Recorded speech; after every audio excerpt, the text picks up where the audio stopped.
guys, it's Sherry from Country Fried Homestead.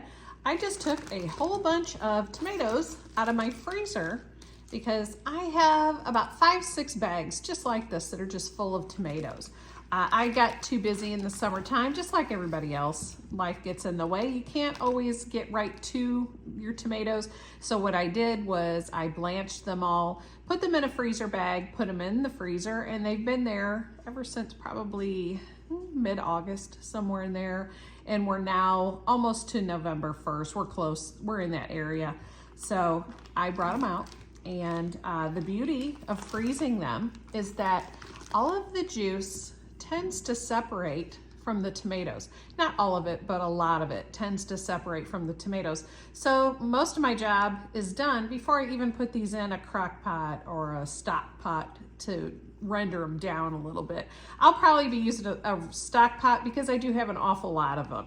So what I'm gonna do with these, since I didn't have time the summertime to do it, I'm gonna make some barbecue sauce. I might make some ketchup, I'm not sure. I do like homemade ketchup better than regular, but I really like barbecue sauce, homemade, better than anything. So I'm gonna tackle that. I gotta let these defrost. So tomorrow I'll probably pick it back up again to show you what I do.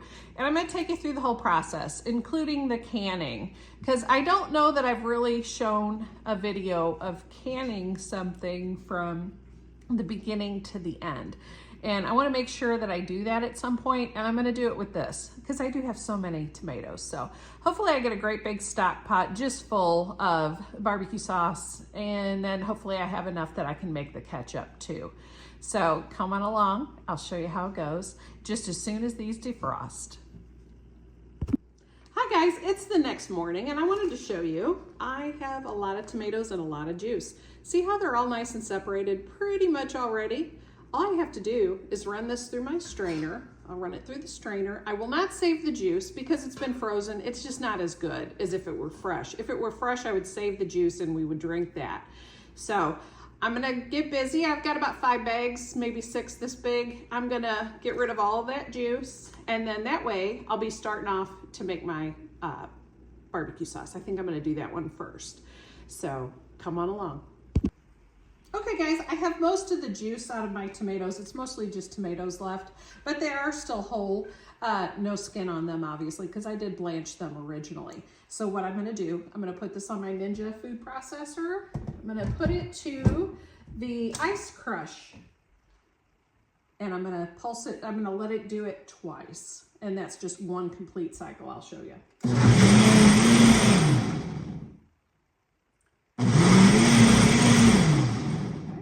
I stop it, and then now I'll just take it apart.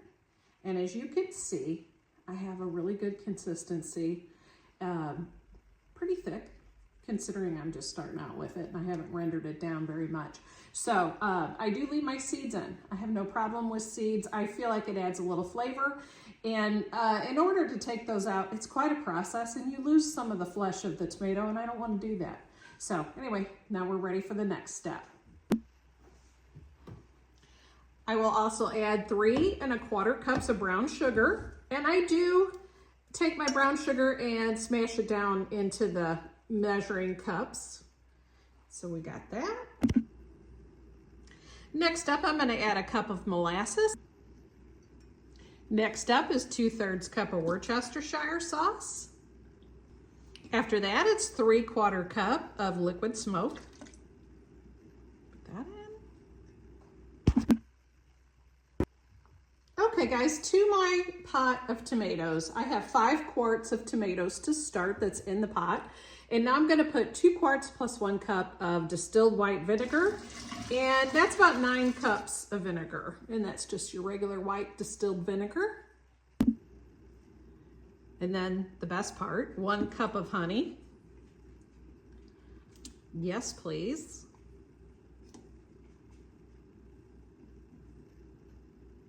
All right, make sure you get all of that in there. Don't want to lose any of that goodness. Next up is 1 minced onion, which for me is 2 big Vidalia onions. I went ahead and put those in.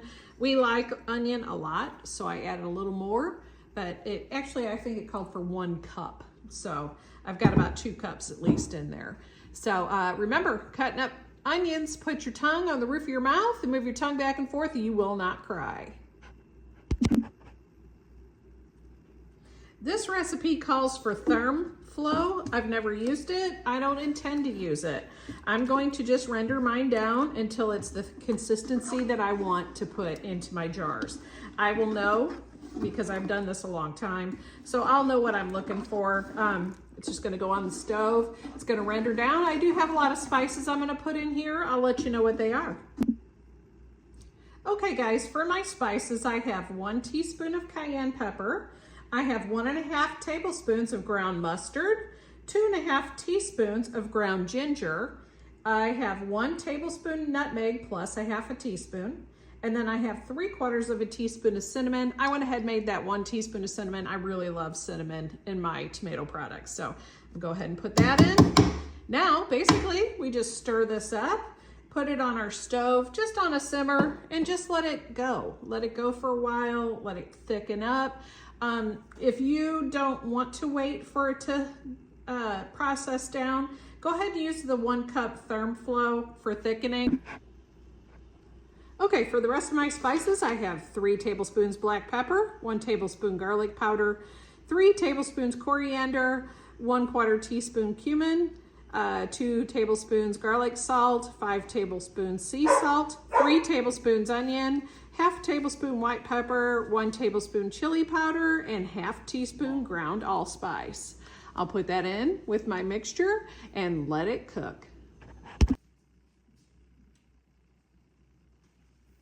Okay guys, my next step is, now that my sauce is rendered down pretty much to where I'd like to have it, I will be ready to can these. And in order to do that, I have to have a big canning pot on my stove. People have used all different kinds of pots. I actually do have a canning pot and I like it. And I am going to be doing quart-sized jars. So I want to make sure that I have plenty of room for all of my jars. I've got 7 jars in here, so it is full. And what I do, I fill my pot up with water. I fill it to 1 inch above the jars, where the jars will sit. I do have my jars in the water as it heats up. That way, it won't be too much of a temperature change when you go to put your jar in of the hot solution, or when you fill your jar. You don't want too much of a temperature change. It's going to be blazing hot, but you want it to stay, you want that glass to stay hot. And to do that, you put your jars in your water before you start heating it up. And I do have my metal, there's a little metal grid tray that sits in the bottom of this. I do have that in here. I always have it, that way there's just a tiny bit of a break between the bottom of the pot and the jars themselves. So that way, just it eases my mind a little bit. That way I don't think I'm gonna have any glass that blows out or anything, as long as it's heating. So anyway, put my jars in. I've got 7 jars in. They're full of water. This will boil.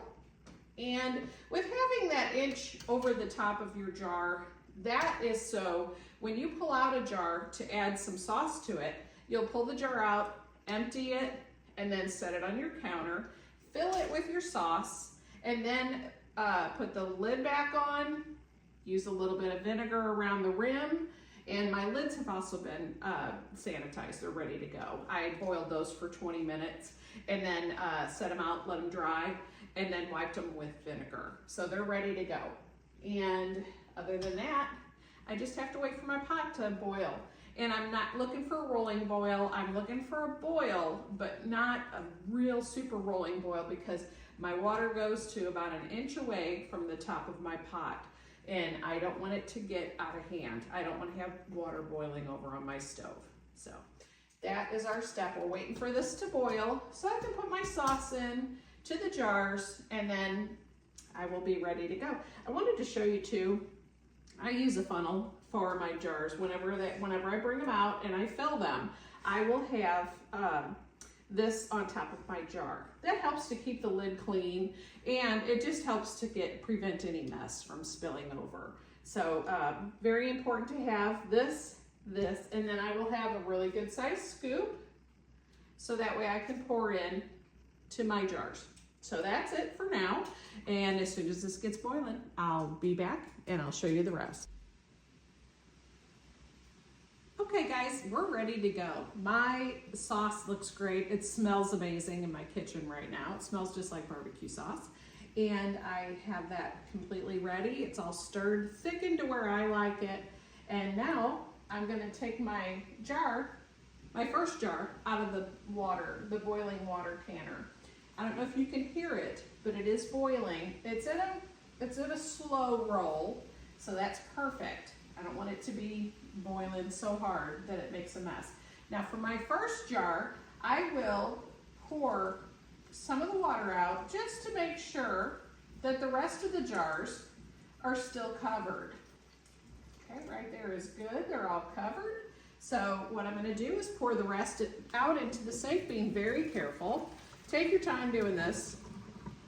You got it all ready to go. This is blazing hot, so it will accept the sauce with no problem. Take my funnel, put it right here, and now all I have to do is spoon my barbecue sauce into this jar. And then what I'm gonna do is I'm gonna fill this to about an inch away from the top. It can be anywhere from ½ an inch to an inch from the top of your jar. It's gonna take a second. You can also use a great big measuring cup, those Pyrex measuring cups that are about a 4 cup. They are good to use, but I just wanted to keep it clean so that way you could see how this works. Okay, I have that full to within about an inch. Making a mess here. Okay, now that I've got it full, what I'm gonna do, I'm gonna take my lid along with my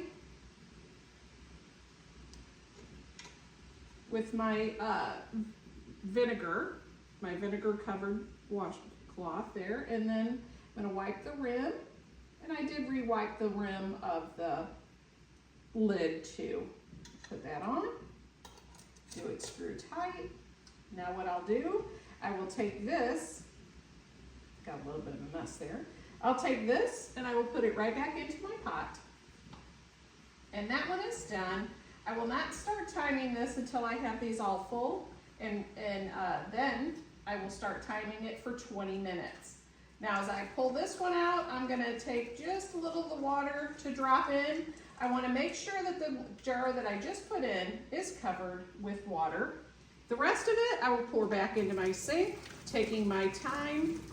Just take your time on this because this water is boiling and it is very hot. Get rid of that. And I will move on to my second jar.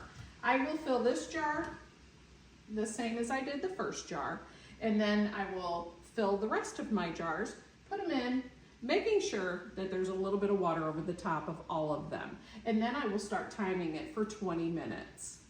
So I'll get back to you as soon as I'm done with that. Okay guys, my jars are all full, ready to count the 20-minute mark. I'm gonna go ahead and set my timer. That way I'm exact about it and I don't forget, because I'll do a few other things while I'm waiting for this to get done. Now all I have to do is wait for this to finish. It is boiling ever so gently. It is boiling. So 20 minutes, and then we'll take these out and wait for the ping. So that's where we are. And as you can see, there's nothing really dangerous about this as long as you take your time. Don't get me wrong, it is boiling water. I would not recommend doing this when you got little children at your feet. Maybe wait till they take a nap, that kind of thing. You just have to be sensible with it is all, and just take your time. And I do have 7 full quarts, and then I do have enough left in my pot for another quart, but I'm not gonna go ahead and make that. I'm gonna put that, let it cool down, and put that into just a plastic container, and then my family can enjoy that as soon as it cools down. So I hope this has helped you. I will also put a couple second video of the recipe so that way you have it and it's exact. I did alter one thing. I put in an extra cup of brown sugar, We like ours with a little bit more sweetness than what this ended up being. So that's what worked for me. So make it, enjoy it, and good luck to you. Take your time. Don't panic. There's no stress. It takes a while to fill up jars that are blazing hot. It can take 15 minutes. Before you know it, 15 minutes has gone by. It's not going to hurt that first jar to sit in there for a while. Won't hurt a thing. So anyway, y'all have a good day, and I hope you learned something, and I hope you do this. It's so worth doing. So no preservatives, none of that nasty stuff in there. So y'all have a good day. Okay guys, this is the first page of the directions. And this is the second page of the directions.